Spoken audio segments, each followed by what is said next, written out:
मैं कल्पना आप सभी का वेलकम करती हूँ। उत्पन्ना एकादशी व्रत कथा। सतयुग में मुर नाम का दैत्य उत्पन्न हुआ। वह बहुत बलवान और भयानक था। वह इंद्र, आदित्य, वसु, वायु, अग्नि आदि सभी देवताओं को पराजित करके भाग गया और सभी देवताओं ने भयभीत होकर भगवान शिव से सारा वृतांत बताया और कहा कि वह मुद्दतों से भयभीत होकर सब देवता मृत्यु लोक में फिर रहे हैं। अब भगवान शिव ने कहा कि वे तीनों लोकों के स्वामी, भक्तों के दुखों का नाश करने वाले भगवान विष्णु की शरण में जाएं।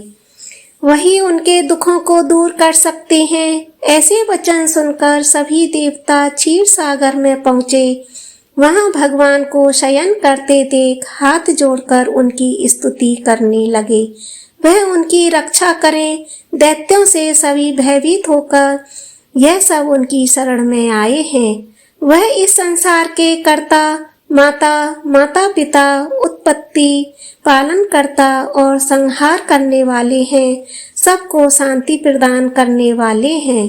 सबके पिता में हैं ब्रह्मा, सूर्य, चंद्र, अग्नि, सामग्री, होम, मंत्र, तंत्र, होम, यज्ञ, कर्म कर्ता, यज्ञमान, आहुति, भोक्ता भी वही हैं। दैत्यों ने उनको जीतकर स्वर्ग से भ्रष्ट कर दिया है और वह सब देवता इधर उधर भागे भागे फिर रहे हैं। वह उन दैत्यों से उनकी रक्षा करें। इंद्र के ऐसे वचन सुनकर भगवान विष्णु कहने लगे, ऐसा मायावती दैत्य कौन है जिसने सब देवताओं को जीत लिया है? उसका नाम क्या है? उसमें कितना बल है और किसके आश्रय में है और उसका स्थान कहाँ है? फिर इंद्र बोले, प्राचीन समय में एक नाड़ी जंग नाम का राक्षस था। उसके महापराक्रमी और लोक विख्यात मुर नाम का एक पुत्र हुआ। उसकी चंद्रावती नाम की नगरी है। उसी ने सब देवताओं को स्वर्ग से निकालकर वहां अपना अधिकार जमा लिया है। उसने इंद्र, अग्नि, वरुण, यम, वायु, चंद्रमा इस अभी सबके स्थान पर अधिकार कर लिया है। सूर्य बनकर स्वयं ही प्रकाश करता है। वे कहते हैं कि उस दुष्ट को मारकर देवताओं को अजय बनाए। यह सुनकर भगवान ने कहा, देवताओं में शीघ्र ही उसका संहार करेंगे। वे चंद्रावती नगरी जाएं।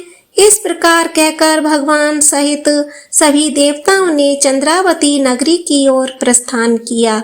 उस समय दैत्य मुर सेना सहित युद्ध भूमि में गरज रहा था। उसकी भयानक गर्जना सुनकर सभी देवता डर के मारे चारों दिशाओं में भागने लगे। जब स्वयं भगवान रणभूमि में आए तो दैत्य उन पर भी अस्त्र शस्त्र और आयुध लेकर दौड़े। भगवान ने उन्हें सर्प के समान अपने बाणों से बांध डाला। बहुत से दैत्य मारे गए। केवल मुर बच रहा था।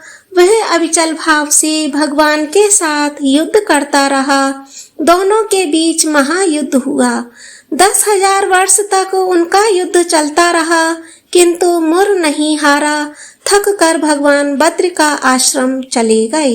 वहाँ हेमवती नामक सुंदर गुफा थी। उसमें विश्राम करने के लिए भगवान उसके अंदर प्रवेश कर गए। यह गुफा 12 योजन लंबी थी और उसका एक ही द्वार था। विष्णु भगवान वहाँ योग निद्रा के गोद में सो गए। मुर भी पीछे पीछे आ गया और भगवान को सोया देखकर मारने को उद्यत हुआ। तभी भगवान के शरीर से उज्जवल कांति में रूप वाली देवी प्रकट हुई। देवी ने राक्षस मुर को ललकारा, युद्ध किया और उसे तत्काल मौत के घाट उतार दिया।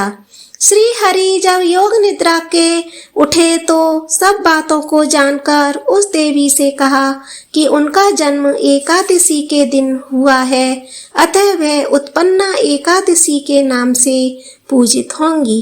जिस दिन वह प्रकट हुई वह मार्गशीर्ष मास की एकादशी का दिन था। ओम नमो भगवते वासुदेवाय। वीडियो को लाइक, शेयर और सब्सक्राइब ज़रूर करें। थैंक